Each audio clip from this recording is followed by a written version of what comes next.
Hello friends, my name is Jim Dickinson and I am proudly the risk management consultant and insurance broker for the Episcopal Diocese of Fort Worth. I want to share some thoughts with you today regarding certificates of insurance. When a contractor works on another person's property, there are always risks involved.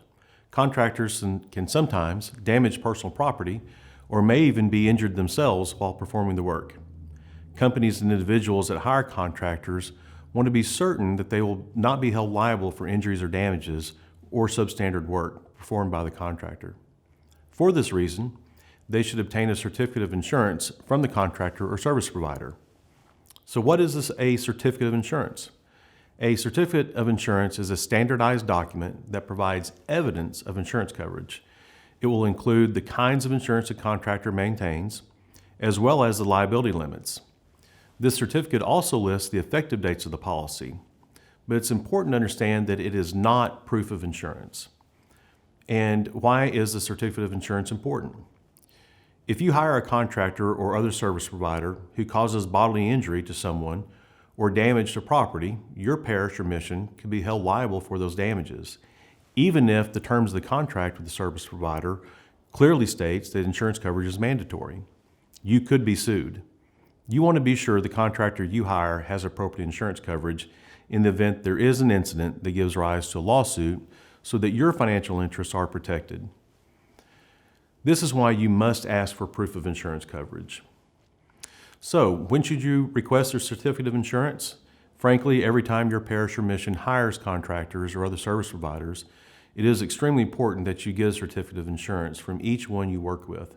Even if you trust your contractors, for example, if you have worked with these contractors in the past and you knew them to have insurance coverage at the time, you should submit a certificate of insurance request each time you hire them onto a new job.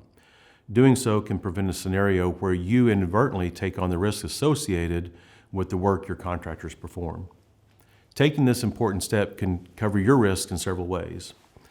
It can help prevent you taking on the risk of the contractor if an improperly insured company is responsible for property damage. For example, if a contractor is working on your property and inadvertently damages your neighbor's property or causes bodily injury to someone, it will ensure that you are not held responsible for the contractor's medical bills if that contractor is injured while performing work on your property. Consider a scenario where an electrical contractor performing work for you, the contractor has completed the work, has re-energized the power, and has left the premises.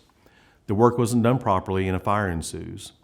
You have property insurance on your property, but the contractor should be responsible for the damage that was caused.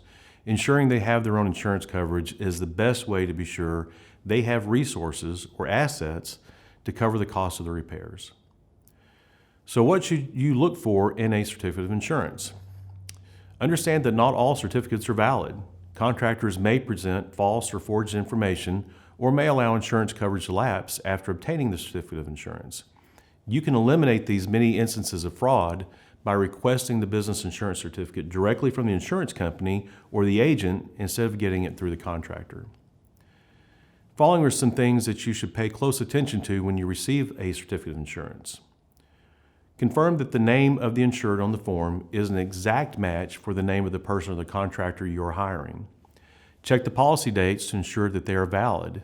If the policy is due to expire before the job will be completed, you will need to be sure to get another certificate of insurance at that time. Ensure that the certificate shows the contractor has, at a minimum, both general liability insurance to protect against damages and workers' compensation insurance to protect you in the event that their employees are injured on the job. Make sure the liability limits held by the contractor meet the minimum liability limits recommended by your risk management committee.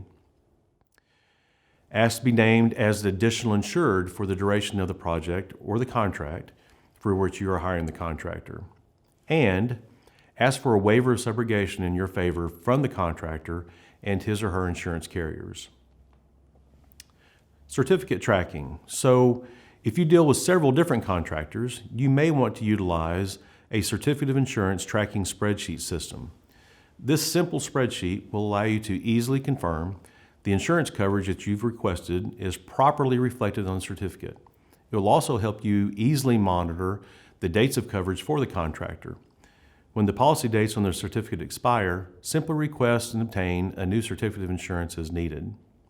Unsure if the certificate of insurance is adequate? If you've requested it and received a certificate of insurance from the contractor, and you're unsure of the adequacy of the coverage, or you simply have other questions, please don't hesitate to reach out to me or your Diocesan Risk Management Committee. Resources are available on the risk management page of the Diocesan website to assist you with this process. And as always, I'm here to assist you, and I thank you for your time and your attention to this important matter.